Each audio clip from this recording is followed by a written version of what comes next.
વડોદરાની જમનાબાઈ હોસ્પિટલમાં આજે એક દુઃખદ અકસ્માત સર્જાયો છે.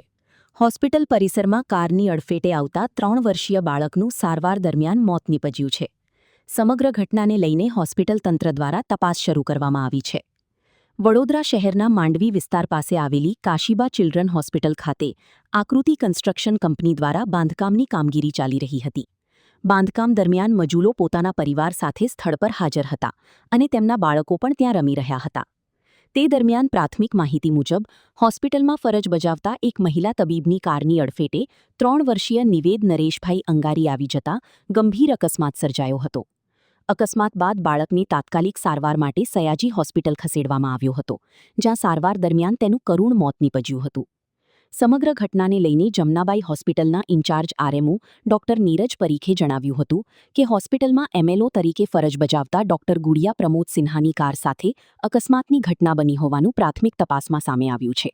તેમણે જણાવ્યું કે સમગ્ર મામલે તપાસ ચાલી રહી છે અને તપાસ પૂર્ણ થયા બાદ નિયમો મુજબ યોગ્ય કાર્યવાહી કરવામાં આવશે.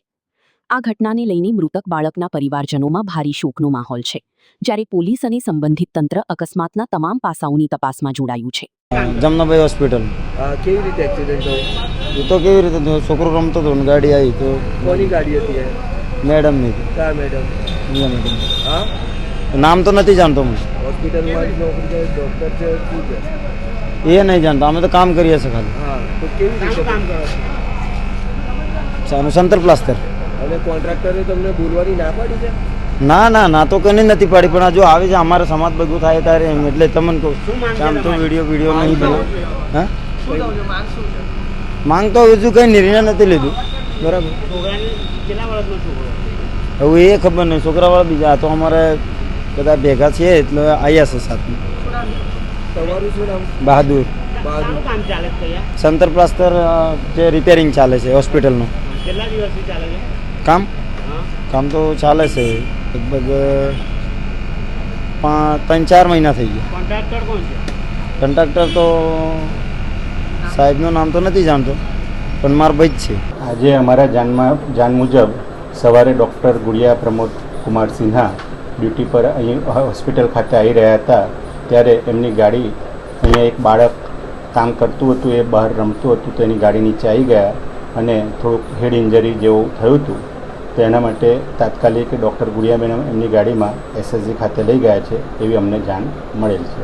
ના, આમાં આપણે આગળ અત્યારે ત્યાંની કન્ડિશન શું છે બાળકની અને બાળકની હાલત શું છે એના પરથી, જો બાળક તમે કહો છો એ પ્રમાણે જો એક્સપાયર થઈ ગયું હોય અને પીએમ ત્યાં થશે અને મેડિકો લીગલ જે પણ આપણે કાર્યવાહી કરવાની આવશે એની કાર્યવાહી કરવાની રહેશે.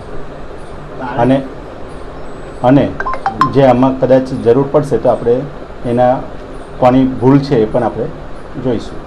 અગર ભૂલ નીકળે તો આપણે ઉપરની આપણી આરડીડીની કચેરીને ગાંધીનગર જાણ કરીશું અને ત્યાંથી જે પણ એમને સરકારી નિયમો અનુસાર જે પણ કાર્યવાહી થતી હશે એ આપણે પગલાં લઈશું. ડૉક્ટર ગુડિયા પ્રમોદ સિન્હા એ મેડિકલ ઓફિસર છે અને છેલ્લા 3-1 વર્ષથી અહીંયા ફરજ બજાવે છે. એ હજી અમારે એમની જોડે કોઈ કોન્ટેક્ટ થયો નથી. એ પોતે અત્યારે એસએસજીમાં ગયેલા છે, એટલે અમારે એમના તરફથી કોઈ ઇનપુટ્સ મળ્યા નથી કે શું થયું હતું.